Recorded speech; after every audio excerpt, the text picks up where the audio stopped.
జిల్లాలో ఉపాధి హామీ పనుల ద్వారా చేపట్టిన అన్ని అభివృద్ధి పనులు పెండింగ్లో లేకుండా త్వరితగతిన పూర్తి చేయాలని జిల్లా కలెక్టర్ బి చంద్రశేఖర్ ఇంజనీరింగ్ అధికారులను ఆదేశించారు.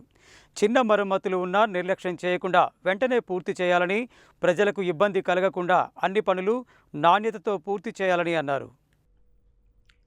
శుక్రవారం కలెక్టరేట్ సమావేశ మందిరంలో అన్ని శాఖల ఇంజనీరింగ్ అధికారులతో సమీక్షా సమావేశం నిర్వహించారు. గ్రామ పంచాయతీ భవనాలు, సీసీ రోడ్లు, అంగన్వాడీ సెంటర్ భవనాలు, పాఠశాలల ప్రహరీ గోడలు, ఫుడ్ స్టోరేజ్ గౌడన్లు, అమ్మ ఆదర్శ పాఠశాల భవనాలు, ఆర్ఎండ్బి భవనాలు తదితర నిర్మాణ పనులు వేగవంతం చేయాలని కలెక్టర్ ఆదేశించారు. అన్ని భవనాల్లో తాగునీటి సౌకర్యం కల్పించడంపై దృష్టి పెట్టాలని, హాస్టళ్లు, పాఠశాలల్లో టాయిలెట్స్, కిచెన్లు, త్రాగునీటి సదుపాయాలు, ఆర్ఓ ప్లాంట్లు సమర్థంగా పనిచేసేలా చూసుకోవాలని చెప్పారు.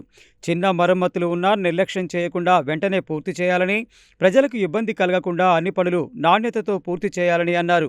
స్కూల్ టాయిలెట్స్ నిర్మాణంలో నాణ్యత పాటించాలని, పిల్లలకు రక్షణ ఉండేలా ప్రహరీ గోడ నిర్మించాలని, అంగన్వాడీ పాఠశాలల పనులు క్వాలిటీగా ఉండాలని, ప్రభుత్వ భవనాల నిర్మాణం పట్ల నిర్లక్ష్యం వహిస్తే తగు చర్యలు తీసుకుంటానని హెచ్చరించారు.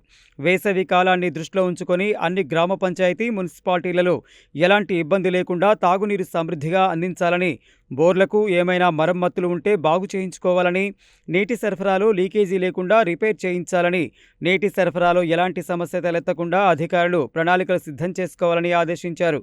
ప్రభుత్వం అమలు చేస్తున్న అభివృద్ధి కార్యక్రమాలు సమయానికి పూర్తయితేనే ప్రజలకు పూర్తిస్థాయి ప్రయోజనం అందుతుందని, అందుకు అన్ని శాఖల ఇంజనీరింగ్ అధికారులు సమన్వయంతో పనిచేయాలని కలెక్టర్ స్పష్టం చేశారు. ఈ సమావేశానికి జిల్లా పరిషత్ సీఈఓ ప్రేమ్ కరణ్ రెడ్డి, పంచాయతీరాజ్ ఎస్సీ రామచంద్రారెడ్డి, ఆర్ఎండ్బి ఎస్సీ శ్రీధర్ రెడ్డి, ఇతర శాఖల ఇంజనీరింగ్ అధికారులు హాజరయ్యారు.